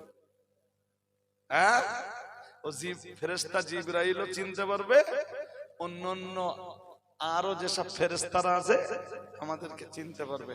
চলেন এরপরে আমরা কি করবেন সিদ্ধান্ত আপনাদের নিতে হবে। বাট আমার তো এখনো সময় শেষ হয়নি, আমার এখনো সময় কিছু বাকি আছে। এবার চলেন হযরত আনাস ইবনে মালিক থেকে বর্ণিত ফজিলত নাম্বার 3। কত কয়টা ফজিলত হয়েছে এই শ্রোতাদের মনে থাকবে তো? প্রথম ফজিলত বলেছিলাম সূরা ইখলাস একবার তেলাওয়াত করলে 3 ভাগের 1 ভাগ কোরআন তেলাওয়াতের না, একবার পাঠ করলে বলিনি যে এক খতম কোরআনের সওয়াব হয়। বলেছিলাম একবার পড়লে নবীজি বলেন কাআন্নামা ক্বারাআ সুলুসাল কোরআন। কেউ একবার সূরা ইখলাস পড়লে 3 খতম কোরআন কোরআনের 3 ভাগের 1 ভাগ পড়ার সওয়াব হয়। কেউ 3 বার পড়লে আল্লাহ 1 খতম কোরআনের সওয়াব দান করে। 2 নম্বর ফজিলতের সারমর্ম কি দাঁড়িয়েছে? সূরা ইখলাস তেলাওয়াত করলে আল্লাহর ফেরেশতাদের কাছে প্রসিদ্ধি লাভ করা যায়, পরিচিত হওয়া যায়। আর একটু মন খুলে বলো, এইগুলো শোনার পরে এবার একটু সূরা ইখলাস যখন পড়বেন দেখবেন আপনার মনটা আনন্দে ভরে যাবে যে আমিও সেই সূরা ইখলাস পড়ছি। নামাজে পড়বেন তবেই ভালো লাগবে। মুসলমান জাতির সবচাইতে দুর্গতির কারণ হলো মুসলমান যেটা নামাজে পড়ে কি পড়তেছে সেটাও জানে না। সারা জীবন পড়ে গেল আলহামদুলিল্লাহ রাব্বিল আলামিন। দেশে এত হুজুর এলো, কোন হুজুরকে কোনোদিন বলিনি যে হুজুর সূরা ফাতিহার তাফসীরটা আমাদের একটু বুঝিয়ে দেন দিন। আসলে বরং বলে হুজুর তুমি এই মা ফাতেমার জীবনী বিজ্ঞান পড়ান। সে জাতির দুর্গতি ছাড়ায়। আর আমরা যখনই চেষ্টা চরিত্র করি একটু কোরআন হাদিস বয়ান করে না, এই শ্রোতারা আর কোরআন জানে। এই শ্রোতা মনে করে যে ওয়াজ মানে মা ফাতেমার জীবনী, ওয়াজ মানে বড় পীর সাহেবের জীবনী, ওয়াজ মানে খাজা বাবার জীবনী, ওয়াজ মানে হযরত নিজামউদ্দিন আউলিয়া রাহমাতুল্লাহ আলাইহির জীবনী, ওয়াজ মানে দিল্লির মসজিদ সোজা করার ইতিহাস। ওই নিয়ে পড়ে রয়েছে জীবনে কোরআন হাদিসের আলোচনা এরা অ্যাকসেপ্ট করে। কেউ যদি করতেও চায় সেটাকে ভালো মনে হয়। এ জাতির দুর্গতি ছাড়াই তা এই দুনিয়ায় বেঁচে থেকে কোরআন নেবে না। এই মাল কোরআন কবে নেবে? মরে গেলি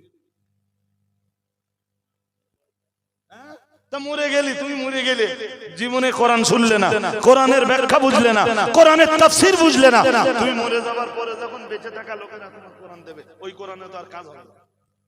বেঁচে থাকা অবস্থায় তোমার কোরআন ভালো লাগবে না, কোরআনের মজলিসে তুমি বসতে পারলে না, কোরআনের মজলিস তোমার কাছে ভালো বলে অনুভূত হলো না, তুমি আজকে মরে গেছো, কোরআন আজকে তোমার জন্য ভালো।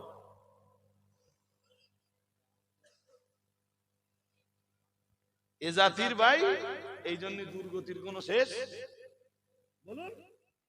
হ্যাঁ আমি বুঝে বুঝে দেখেছি ভাই, বহু জায়গায় যে যখনই কোরআনের একদম নির্ভেজাল কোরআনের আলোচনা যখন করতে যাওয়া হয়, কোরআন এবং হাদিস দিয়ে যখন আলোচনা হয়, ইজমা কিয়াস নিয়ে যখন আলোচনা হয়, এই শ্রোতাদেরকে আর বোঝানো যায় না। শ্রোতা উসপুস করে যে কি বলতেছে, কি করছে, ভালো হচ্ছে না। তো ওয়াজের ভালো যে কোনটা আমি তো এ পর্যন্ত বুঝতে পারলাম। হ্যাঁ এইটা বুঝলাম যে কেসটা কাহিনী বললে শ্রোতা খুব, হ্যাঁ আমি শুনি তো মাঝে মাঝে এই কেসা বলা কাহিনী বলা হুজুর যারা আছে তাদের ওয়াজ আমি নিজেও মাঝে মাঝে শুনি। আমি শুনি আর মনে মনে মনে মনে আমার হাসি পায় যে বাঙালি জাতি এখনো ওয়াজ কোনটারে বলে এটা বুঝলে না। চলুন আমরা সূরা ইখলাসের 3 নম্বর ফজিলতটা শুনি, খুব মারাত্মক ফজিলত। এবং আপনারও মনে হবে না যে আমি মাঝে মাঝে সূরা ইখলাস একটু পড়বো, সূরা ইখলাসের আমল একটু করবো। হযরত আনাস থেকে হাদিসটা বর্ণিত, কুন্না ফি তাবুক, আমরা তবুকে ছিলাম। ফাতালাতিশ শামস মা লাহা শুআউন, সূর্য উদয় হয়েছে কিন্তু আলো দুনিয়ায় আসতেছে। সূর্য রাসূলুল্লাহ আছেন, তবুকের যুদ্ধে তো রাসূলুল্লাহ নিজে ছিলেন। হ্যাঁ, তো তার মানে হলো হাদিসটাকে একটু খোলামেলা বললে বলা যায় তবুকের কোন এক যুদ্ধের কোন একদিন সকাল বেলায় ফজরের নামাজ সময় মতো হয়ে গেল। বাট সূর্য উদয়ের সময় হয়ে গেল, সূর্য উঠেছে কিন্তু আলো জমিনে। সাহাবারাও চিন্তিত, রাসূলুল্লাহ চিন্তিত, আলো কেন আসে না?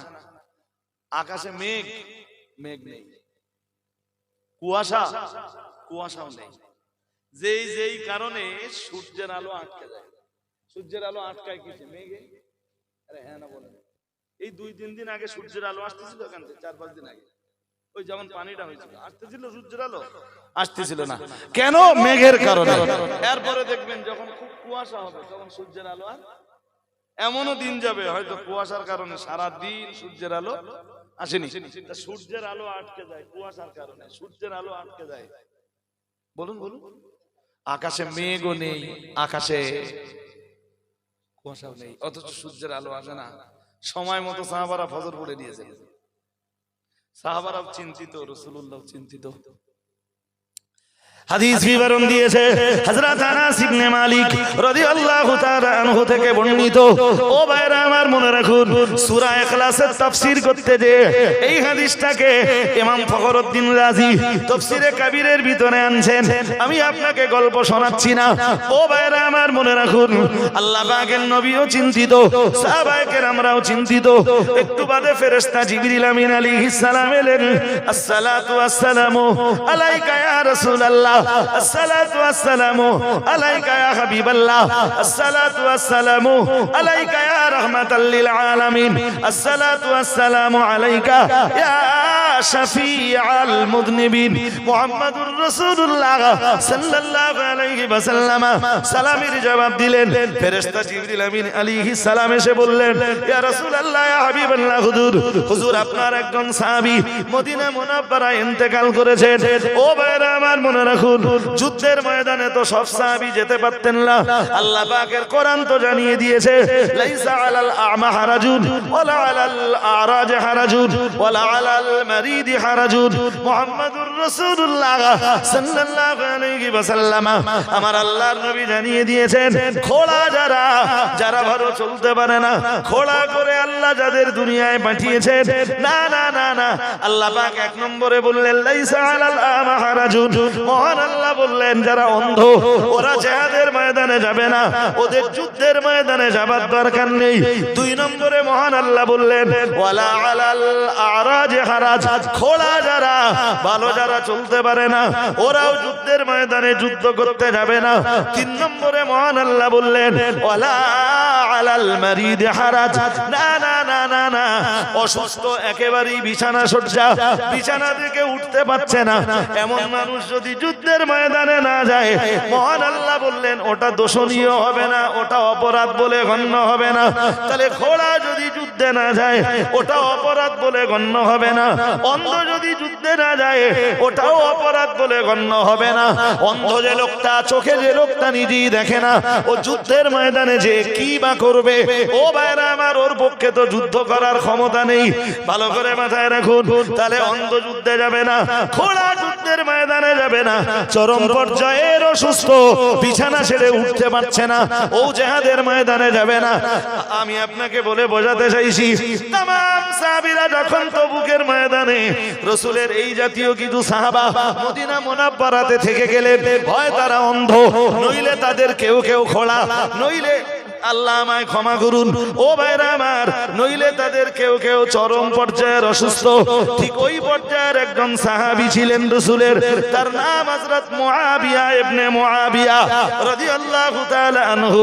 হযরত মুআবিয়া ইবনে মুআবিয়া রাসূলুল্লাহ যখন তবুকের যুদ্ধে মার হচ্ছিলেন তখন তিনি চরম পর্যায়ের অসুস্থ। যেহেতু আল্লাহ চরম অসুস্থদের জন্য যুদ্ধের ময়দানে না গেলেও চলবে বলে বিধান দিয়েছেন, যুদ্ধের ময়দানে না যাওয়াটা তাদের জন্য দোষণীয় নয় বলেই বিধান দিয়েছেন।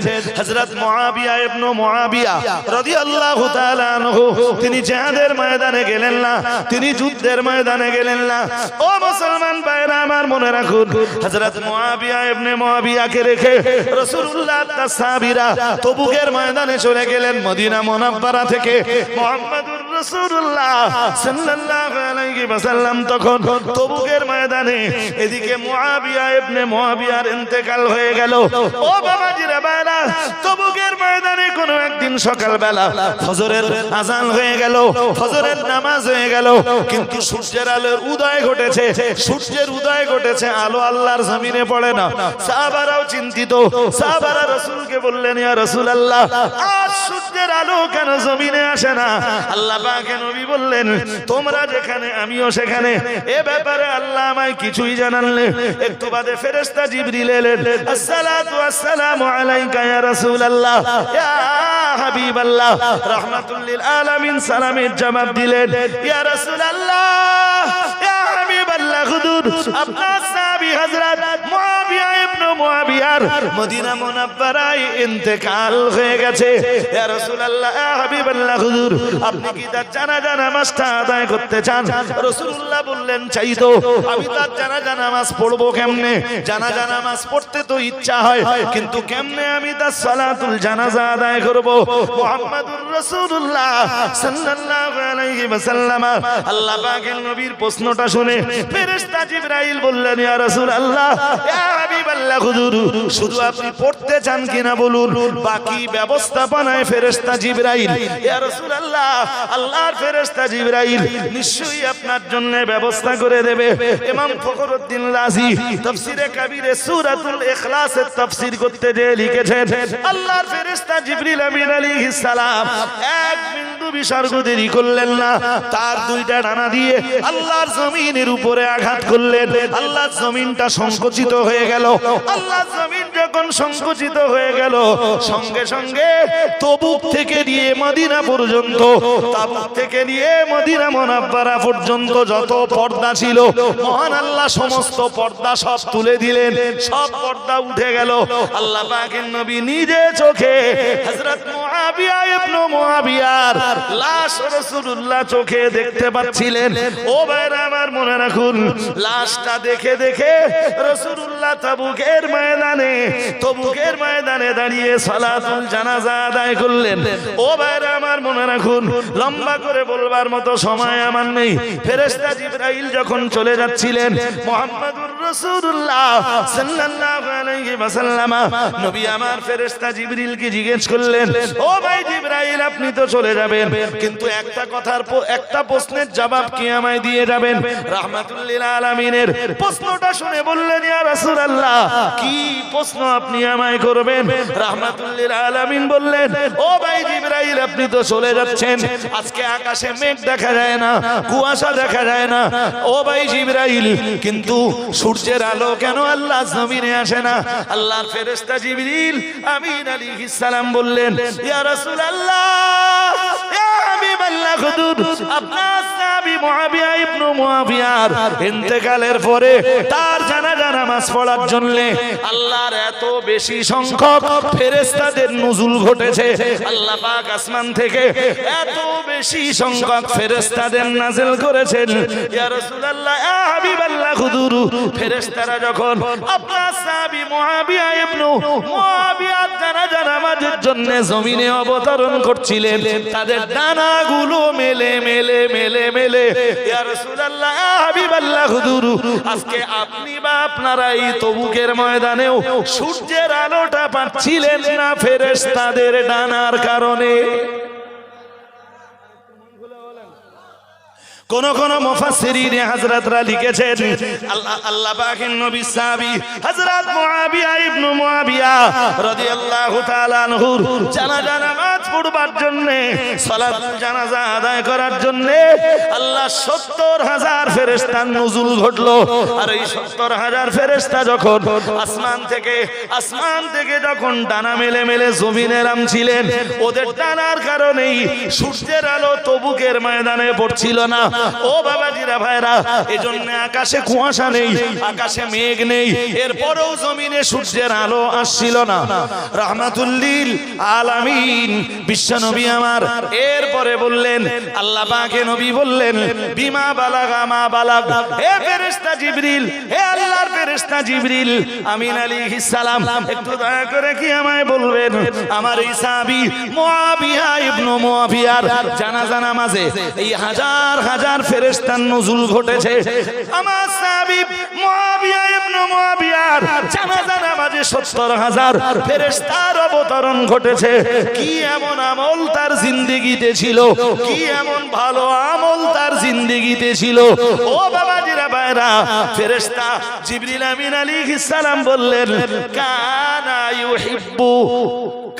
ইউহিব্বু সূরাতাল ইখলাস ইয়া রাসূলুল্লাহ ইয়া হাবিবাল্লাহ হুজুর আপনার সাহাবী মুআবিয়া ইবনে মুআবিয়া তার জীবনে যে আমলটা বেশি বেশি পছন্দ করতেন সেটা হলো ইয়া রাসূলুল্লাহ আপনার সাহাবী মুআবিয়া ইবনে মুআবিয়া বেশি বেশি বেশি বেশি সূরাতুল ইখলাস তেলাওয়াত করতেন ইয়া রাসূলুল্লাহ ইয়া হাবিবাল্লাহ হুজুর সূরা ইখলাসের প্রতি মহব্বতের কারণে সূরা ইখলাসকে বেশি বেশি তেলাওয়াত করার কারণে সূরা ইখলাসকে বেশি বেশি বেশি বেশি ভালোবাসার কারণে হুজুর তার জানাজা নামাজে আল্লাহ তাআলা আল্লাহ পাকের 70,000 ফেরেশতার নুজুল ঘটেছে আরেকটু মন খুলে বলেন আরো আওয়াজ দিয়ে বলেন পারলে সূরা ইখলাসের আমল করুন উঠতে বসতে চলতে ফিরতে সাইকেল চালাচ্ছেন কোনো কাজ নেই সূরা ইখলাস পড়ুন মাঠে কাজ করছেন হাত কাজ করতেছে কখনো পা তো চালাতে হবে হাতে কাজ করতে গেলে পা লাগবে না পা তাহলে পা চলছে হাত কাজ করছে জবান চোখ দেখছে জবান তো কিচ্ছু করে না জবানে পড়তে থাকুন কুল হুয়াল্লাহু পড়তেছেন না কেন সবাই পড়েন আরে বাবা এতটা ফজিলত বলার পরেও যদি সূরা ইখলাস পড়ার মতো মন এই রঘুনাথপুর আর রঘুনাথপুর 500 গ্রামের মানুষের ভিতরে তৈরি না হয় তা আমার এই এত এত অত করা সব বেকার যা বলেছি সবগুলো তথ্য সম্বলিত সবগুলোই তথ্যের বাইরে আমি একটা কথাও বলিনি দেখতে দেখতে আমার লাল বাতি জ্বলার সময় হচ্ছে মনে রাখবেন সূরা ইখলাসের ফজিলত এখনো বয়ান করা শেষ হয়নি এরপরে আসবে সূরা ইখলাস নাযিল হয়েছে কেন আমার কথা কি শুনছেন নাকি হ্যাঁ অন্য মনস্ক হয়ে শুনলে এসব কথা বলা যাবে না ভাই আল্লাহর শুকরিয়া আদায় করে বলছি এই আলোচনা পুরো ইলমি আলোচনা জি তাহলে এক নম্বরে আমরা জেনেছিলাম সূরা ইখলাসের নামগুলো কোনগুলো জোর করে বলে না নাম জেনেছিল দুই নম্বরে আমরা কি জানলাম বলুন কি জানলাম ফজিলত জানলাম তিন নম্বরে আমাদের কি জানা দরকার জানেন সূরা ইখলাসের ইনজালের কারণ সূরাতুল ইখলাস আল্লাহ কেন নাযিল করেছেন এইটা আমাদের জানা দরকার বাট এখনো সূরা ইখলাসের ফজিলত আলোচনা শেষ হয়নি চলুন আমরা 3 নম্বরে আরেকটা দুইটা ফজিলত জেনেছি তাই না জেনেছি চলুন 3 নম্বরে আরেকটা ফজিলত জানি আন্নান নবী সাল্লাল্লাহু আলাইহি ওয়াসাল্লাম দাখালাল মসজিদা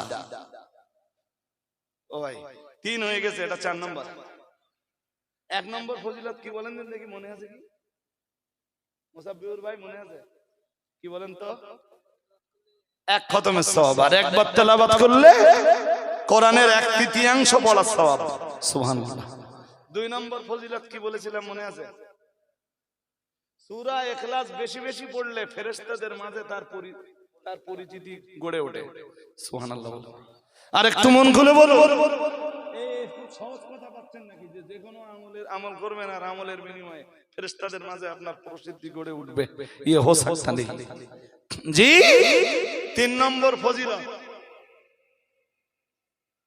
কথা বলেন এই এত মস্তানি কেন এখানে দোস্ত এই যে মস্তানি বাইরের দিক দিয়ে করো তো এখন না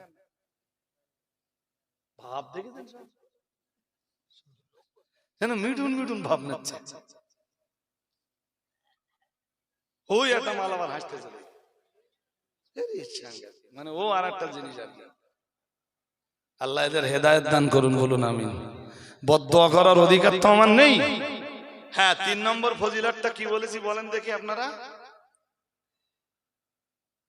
সূরা ইখলাসের উঠতে বসতে চলতে ফিরতে সূরা ইখলাস পড়লে তার জানাজায় ফেরেশতাদের নুজুল ঘটে। সুবহানাল্লাহ। তাও এত স্লোগান আরো আওয়াজ দিয়ে বলেন। মানে এতেও খুব একটা খুশি না যতক্ষণ নগদ টাকা না দেয়। শ্রোতা একটা জিনিসে খুশি, সেটা কি? নগদ মাল। নগদ মাল দিলে শ্রোতা বিরাট খুশি। চলেন 4 নম্বর ফজিলতটা বলি। শুনবেন না ছেড়ে দেবো? হ্যাঁ না, জোর করে বলতে হবে। শুনবেন 4 নম্বর ফজিলতটা। এবারে একটু আওয়াজ পেয়েছি ভালো। হ্যাঁ, আন্নান নাবিয়্যা সাল্লাল্লাহু আলাইহি ওয়াসাল্লাম দাখালাল মসজিদা। আল্লাহর হাবিব একদিন মসজিদে ঢুকলেন। সুবহানাল্লাহ বলুন। ফাসামিআ রাজুলান ইয়াদউ ওয়া ইয়াকুল। শুনছেন নাকি? মন দিয়ে শুনতে হবে। মসজিদে ঢুকে দেখলেন একটা লোক দোয়া করতেছে। গল্প শোনাচ্ছি না হাদিস পড়ছি? একটা ফালতু কথা শুরু থেকে বলিনি। ফাসামিআ রাজুলান ইয়াদউ। নবী মসজিদে ঢুকে দেখলেন একটা লোক দোয়া করছে। সুবহানাল্লাহ বলেন। ওয়া ইয়াকুল, এবং সে বলছে, কি বলছে? বলছে আসআলুকা বিল্লাহ। ও লোকটা দোয়া করছে আসআলুকা ইয়া আল্লাহ। মন দিয়ে শুনতে হবে, না শুনলে বুঝবেন না। বলেন আসআলুকা, আল্লাহ আমি চাইছি আপনার কাছে। একদম যেমন আছে তেমন বাংলাটা বলছি। আসআলুকা, আমি চাইছি। কা? আপনার কাছে। কার কাছে? আপনার কাছে। বেশ। ইয়া আল্লাহ ইয়া আহাদ ইয়া সামাদ ইয়া লাম ইয়ালিদ ওয়া লাম ইউলাদ। ঠিক ভাষাটা এইরকম। নবী মসজিদে ঢুকে দেখতেছেন একটা লোক দোয়া করতেছে। দোয়া এসে বলতেছে আসআলুকা ইয়া আল্লাহ আহাদুন সামাদুন, অথবা ইয়া আহাদ ইয়া সামাদ ইয়া লাম ইয়ালিদ ওয়া লাম ইউলাদ ওয়া লাম ইয়াকুল লাহু কুফুয়ান আহাদ। মনোযোগ আছে? ঠিক সূরা ইখলাসে যে শব্দগুলো আছে পড়েন। সূরা ইখলাসে পড়েন কুল হুয়াল্লাহু আহাদ। তাহলে প্রথমে কি আছে? আল্লাহ। কি আছে? জোর করে বলেন কি আছে? আল্লাহ। এদিকে দেখলে হবে না। এ ভাই গাড়িটা সাইড দেন, গাড়িটা ছেড়ে দিতে হবে। ইউটিউবার ভাইদেরকে বলছি গাড়িটা ছেড়ে দিতে হবে। কুল হুয়া, আসলে যদি আমরা ভেঙে পড়ি তা কি হবে? কুল হুয়া আল্লাহু আহাদ। তাই হবে তো? তাহলে আল্লাহু আহাদ। লোকটা দোয়া করছে আসআলুকা ইয়া আল্লাহ ইয়া আহাদ ইয়া সামাদ ইয়া লাম ইয়ালিদ ওয়া লাম ইউলাদ ওয়া লাম ইয়াকুল লাহু কুফুয়ান। মানে মনে হচ্ছে যেন লোকটা সূরা ইখলাস দিয়েই দোয়া করছে।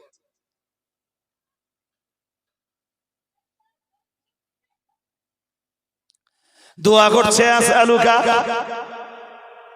আসআলুকা, আমি আপনার কাছে চাইছি। ইয়া আল্লাহু, হে আল্লাহ। ইয়া আহাদ, হে এমন সত্তা যার কোনো শরীক নাই। ইয়া সামাদ, হে এমন সত্তা যিনি বেনিয়াস, যিনি কারোর মুখাপেক্ষী নন। ইয়া লাম ইয়ালিদ ওয়া লাম ইউলাদ, এ এমন সত্তা যার কোনো সন্তান নাই, ছেলেও নাই মেয়েও নাই, যার কোনো বাবাও নাই মাও নাই। ওয়ালাম ইয়াকুল লাহু কুফুয়ান আহাদ, যার সমতুল্য সমকক্ষ কেউ নেই। ও ভাইরা আমার মনে রাখুন, আল্লাহ পাকের নবী মসজিদে ঢুকলেন আর ঠিক এই কথাগুলো দিয়ে কেউ একজন দোয়া করছিল। মুহাম্মাদুর রাসূলুল্লাহ সাল্লাল্লাহু আলাইহি ওয়াসাল্লাম রাহমাতুল লিল আলামিন তার দোয়াটা শুনছিলেন। যেই না দোয়া শেষ হয়ে গেল, আল্লাহ পাকের নবী বললেন ফাকালান নবী সাল্লাল্লাহু আলাইহি ওয়াসাল্লাম গফারাল্লাহু লাক গফারাল্লাহু লাক গফারাল্লাহু লাক সালাসা মাররাতিন।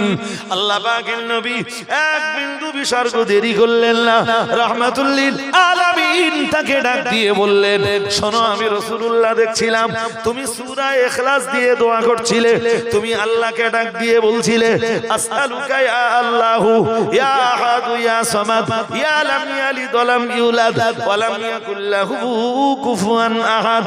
ও আল্লাহ পাকের নবী বললেন, শোনো তুমি দোয়া করছিলে, আমি মুহাম্মাদুর রাসূলুল্লাহ সাল্লাল্লাহু আলাইহি ওয়াসাল্লাম শুনছিলাম।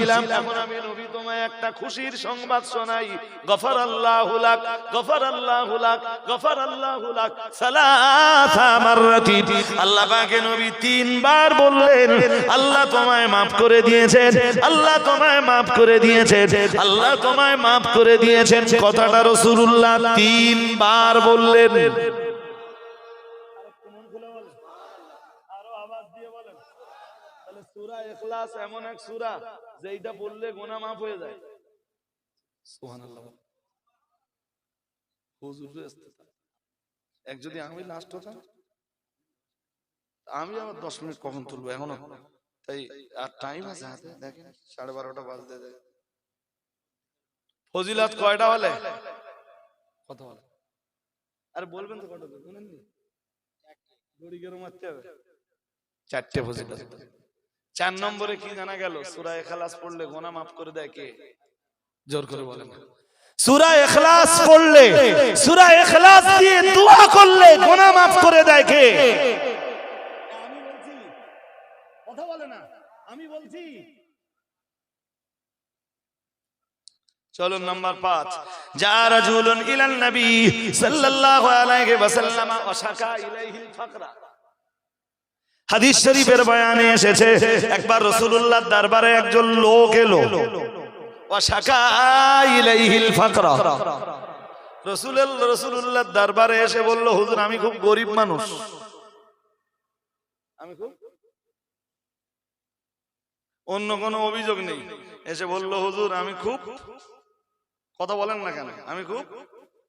আল্লাহ পাকের নবী এক বিন্দু দেরি না করে বললেন, ইদা দাখালতা বাইতাকা ফাসাল্লিম ইন কানা ফীহি আহাদুন ওয়া ইল্লাম ইয়াকুন ফীহি আহাদুন ফাসাল্লিম আলা নাফসিক ওয়াকরা কুল হুয়াল্লাহু আহাদ মাররাতান ওয়াহিদাতান। মুহাম্মাদুর রাসূলুল্লাহ সাল্লাল্লাহু আলাইহি ওয়াসাল্লাম কথা অনেক, ও ভাইরা আমার মনে রাখুন, রাসূলুল্লাহ বললেন যখন তুমি বাড়ি ঢুকবা তুমি আমার কাছে অভিযোগ করেছো তুমি খুব গরীব মানুষ, তোমার দারিদ্রতা দূরীকরণের জন্য আমার কাছে তুমি প্রে করেছো।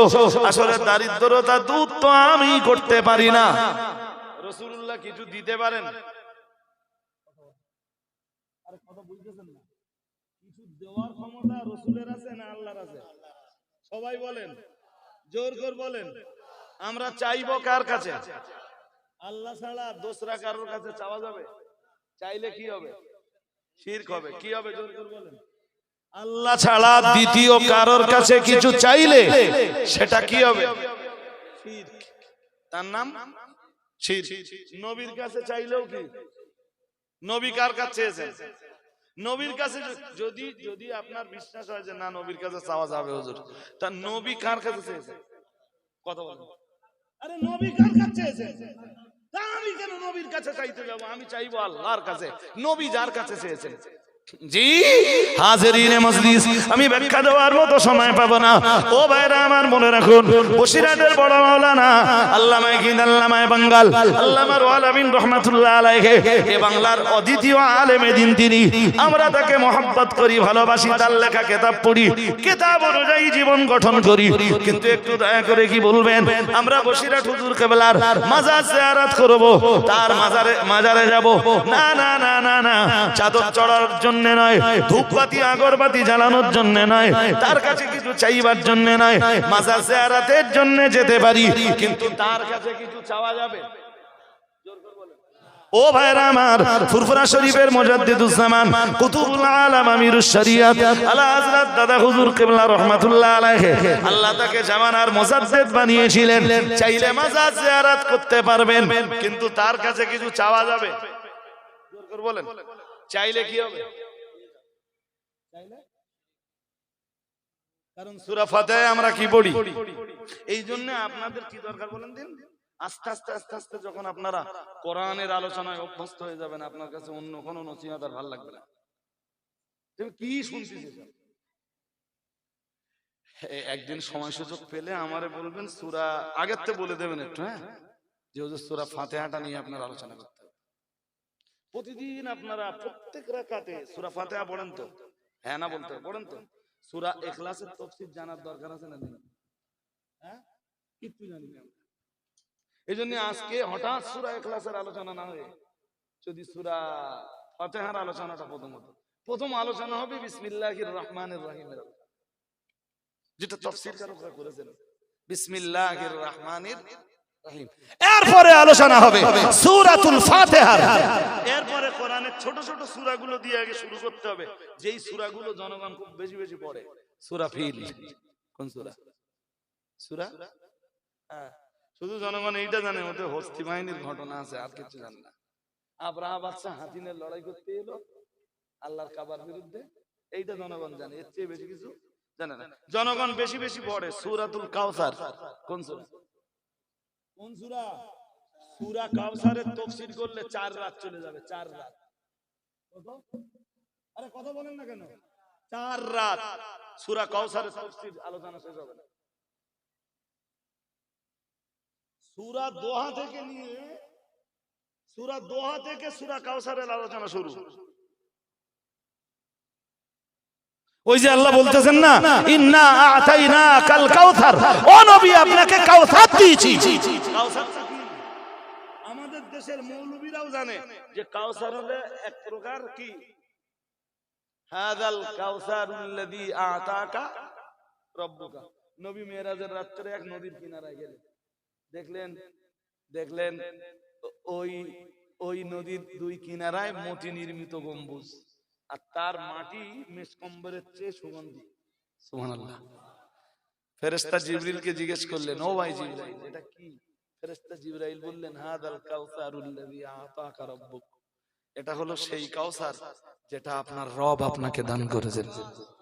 আমাদের দেশের মোল্লা মৌলবী মৌলানা অধিকাংশরা এইটাই জানে কাউসার, এর বাইরে আর কাউসার বলতে কিছু জানে না। কিন্তু কাউসারের ব্যাখ্যা সূরা দোহা থেকে শুরু। বলুন সূরা দোহা, সূরা দোহার পরে সূরা ইনশিরাহ, সূরা ইনশিরাহের পরে সূরা ৩, এই যত সূরা আছে প্রত্যেকটা সূরায় আল্লাহ কমপক্ষে নবীর ৩টি করে মর্যাদার কথা আলোচনা করেছে। সুবহানাল্লাহ। আর একটু মন খুলে বলুন, একদম সূরা মাউন পর্যন্ত প্রত্যেকটা সূরায় আল্লাহ তার রাসূলের 3টে করে মর্যাদার আলোচনা করেছেন। আর এই এতটা সূরায় নবীর এতটা মর্যাদার আলোচনা করার পরে আল্লাহ বলতেছেন, ও নবী, এই সূরা দোহা থেকে নিয়ে সূরা মাউন পর্যন্ত আপনাকে যত মর্যাদা দিলাম সবগুলোর সম্মিলিত নাম হলো কাউসার। ইন্না আ'তাইনা কাল কাউসার, ও নবী নিশ্চয়ই আমি আল্লাহ আপনাকে কাউসার দান করেছি।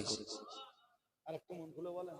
এই জন্য বলছি না, এবার সূরা দোহা থেকে যদি ধরে আসা হয়, হ্যাঁ, তো 4 দিন কেন 40 দিনেও সূরা কাউসারের তাফসীর শেষ হবে না। কি বাত! আমরা পড়ে থাকি মা ফাতেমার জীবনী নিয়ে, আমরা পড়ে থাকি বড় বিশ্বাস কেবলার জীবনী নিয়ে, আমরা পড়ে থাকি জি খাজা বাবার জীবনী নিয়ে, আমরা শুধু পড়ে থাকি দিল্লির মসজিদ সোজা হয়ে হলো কি করে সেই ইতিহাস নিয়ে, আমরা পড়ে থাকি দিল্লির হযরত নিজামউদ্দিন আউলিয়ার জীবনী নিয়ে। আমরা তো কখনো কোরআনুল কারীমের ভিতরে ঢুকে দেখবার চেষ্টা করি। এই মুসলমান যদি কোরআন না শোনে আর কোরআনের নসিহত যদি বুঝবার না চেষ্টা করে, আমি কি দাসপাড়ায় গিয়ে তাফসীর করব? আরে হ্যাঁ না বলেন না? আরে উত্তর দেবেন তো। কোরআন আমরা কোথায় গিয়ে প্রচার করব? ঘোষপাড়ায়? মমতা ব্যানার্জিকে বলবো যে সূরা ইখলাসের ভিতরে এইগুলো আছে, তুমি আমল করো। আর নরেন্দ্র মোদীর কাছে গিয়ে বলবো যে সূরা কাউসারে এই আছে, তুমি আমল করো। হ্যাঁ হ্যাঁ, মারা গেলে তোমার বাবা মারা গেলে আমার বাবা মারা গেলে তোমার মা আর আমার মা মারা গেলে কোরআন দিয়ে সবরসানি হবে।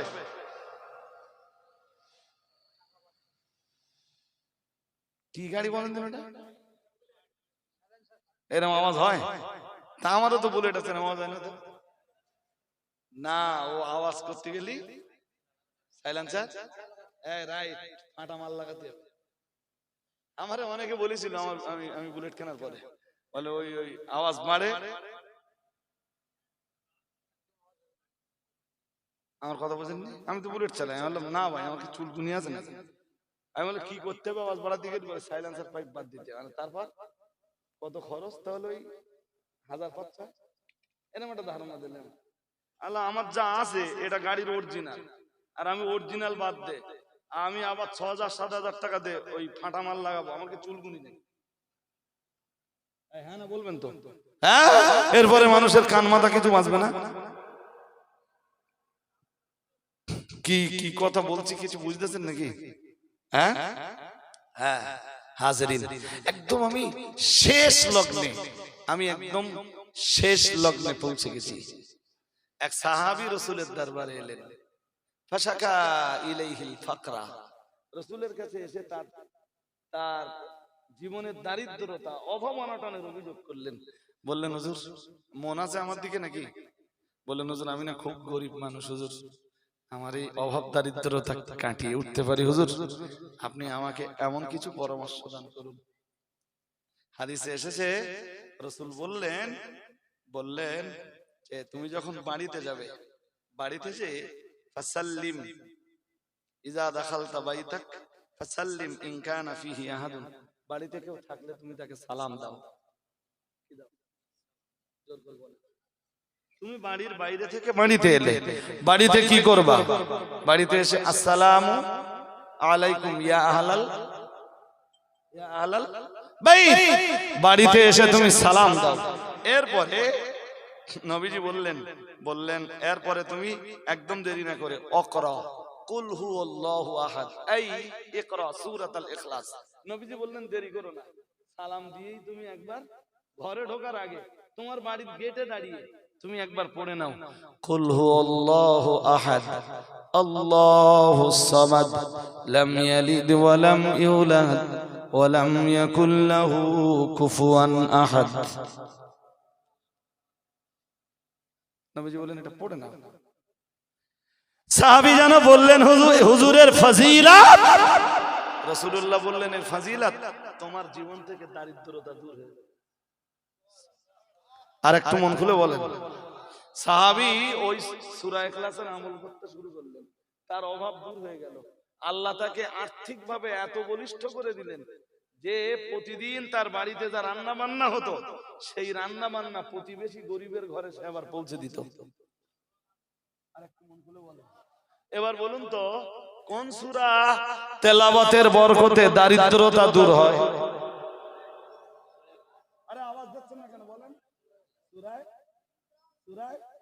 আমি 5টা ফজিলত বললাম, শুনেন। এরপরে দেখতে দেখতে দেখতে দেখতে আমার তো 2 ঘন্টা ছুঁই ছুঁই, 2 ঘন্টা ছুঁই ছুঁই, আর একটু বললেই 2 ঘন্টা হয়ে যাবে। মানে ফজিলত বয়ান এখনো শেষ হয়নি। जी आज यहाँ तक रहेगा, फिर इंशाअल्लाह सूरतुल इखलास का जिक्र तज़किरा आइंदा दिन। बोलुन आमीन, बोलुन आमीन। এরপরে আসবে সূরা ইখলাসের শানে নুজুল। কেন সূরা ইখলাস নাযিল হয়েছে? কমপক্ষে 4টে শানে নুজুল জানতে হবে। কটা? সাধারণত আমার দেশের আলেম ওলামারা খুব বেশি বললে তাও তাফসীরের সাথে সম্পর্ক না রেখেই বলে, অধিকাংশ ক্ষেত্রে যা দেখেছি।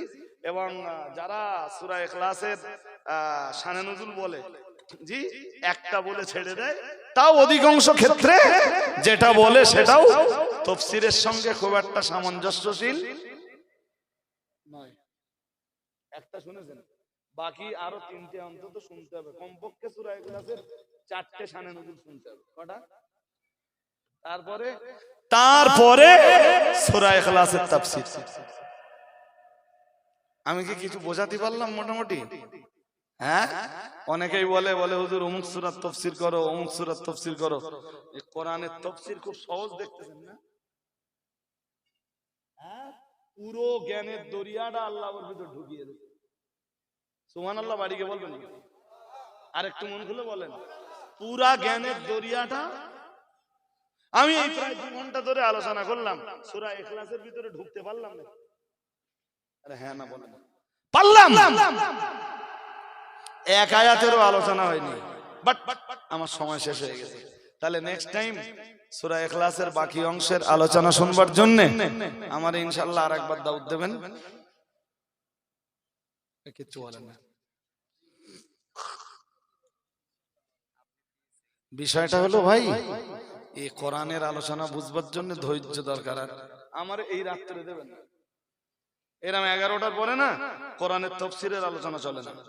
কোরআন তাফসীরের আলোচনা হবে একদম মাগরিব বাদ। কখন? ওই যে কটা লোক হবে ওই কটা লোক বুঝে পারি যাবে। এত রাত্রে তাফসীরের আলোচনা মানানসই না, কারণ তো কোরআনের তাফসীর শুনতে গেলে ব্রেন লাগবে। আমার কথা কি বুঝতেছেন নাকি? হ্যাঁ, ইনশাআল্লাহ নেক্সট টাইম আপনাদের সাথে আবার দেখা হবে। তা কর্তৃপক্ষরা বলছিলেন যে হুজুর একটু কালেকশনের কথা বলেন।